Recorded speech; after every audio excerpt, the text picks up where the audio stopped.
সারাদিনে আর কোনো আমল করতে পারি আর না পারি, নফল আমল হিসাবে এই আমলটা সজ্ঞানে বিশেষ কোনো বিপদ আপদ মুসিবত না হলে আমি আলহামদুলিল্লাহ এই আমলটা কখনো ছাড়ি না, প্রতিদিন করি আলহামদুলিল্লাহ। আজকেও শুরুতেও এই আমলটা আমি করে নিয়েছি।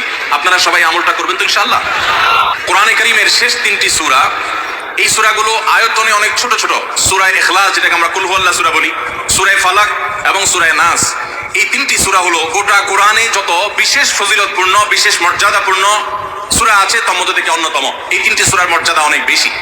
আমি শুধুমাত্র এই 3টি সূরা সম্পর্কে সংক্ষেপে ফজিলত এবং মর্যাদা এবং কখন কখন আমাদের পাঠ করার নির্দেশ আল্লাহ তাআলা দিয়েছেন, কেন দিয়েছেন সে বিষয়ে কথা বলার পর এই সূরাগুলোর প্রত্যেকটি সংক্ষিপ্ত ব্যাখ্যা অনুবাদে আমরা চলে যাবো ইনশাআল্লাহ তাআলা।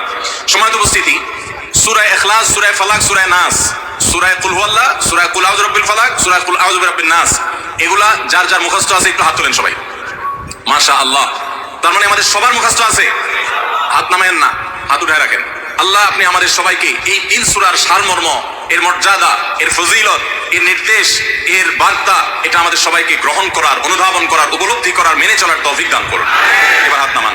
সম্মানিত ভাইরা আমার, কোরআনে কারীমের এই শেষের 3টা সূরা এমন 3টা সূরা যে আমাদের প্রিয় নবী সাল্লাল্লাহু আলাইহি সাল্লাম সারাদিনে সবচাইতে বেশি সংখ্যক বার যেই সূরাগুলোকে ওয়াজিফা হিসাবে, আমল হিসাবে পড়ার নির্দেশ দিয়েছেন কোরআনে কারীমের, সেই সূরাগুলো হলো এই 3টা সূরা।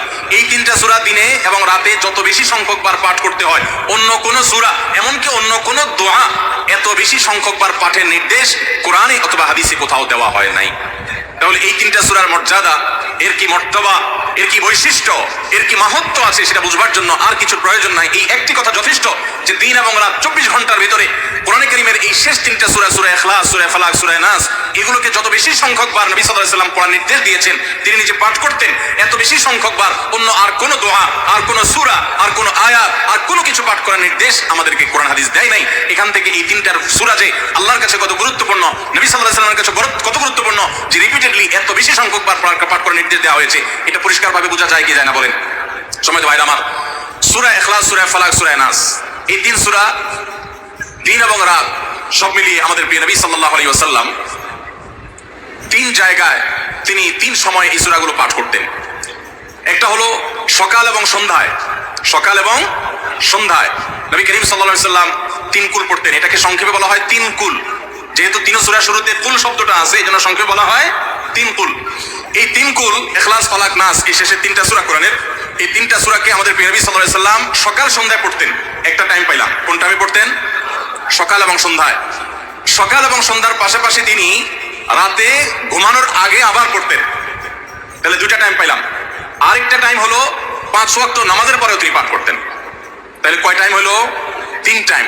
3 কুল পড়তে হয় প্রতিদিন, রাত পুরা 24 ঘন্টার মধ্যে কয় টাইম? 3 কুল 3 সময়ে পড়তে হয়। সকাল এবং সন্ধ্যা এবং রাত এই সময়গুলোতে পড়তে হয় প্রত্যেকটা 3 বার করে। 3 বার পড়লে কি লাভ হয়? নবী করিম সাল্লাল্লাহু আলাইহি ওয়াসাল্লামের পরিষ্কার হাদিস রয়েছে, যদি কেউ সকালে 3 কুল 3 বার করে পাঠ করে, সূরা ইখলাস 3 বার, সূরা ফালাক 3 বার, সূরা নাস 3 বার যদি কেউ পাঠ করে, সন্ধ্যার আগ পর্যন্ত সারা দিনের জন্য ওই পাঠকারী ব্যক্তি আল্লাহ তাআলার জিম্মায়, আল্লাহর হেফাজতে, আল্লাহর নিরাপত্তায় সে চলে যায়।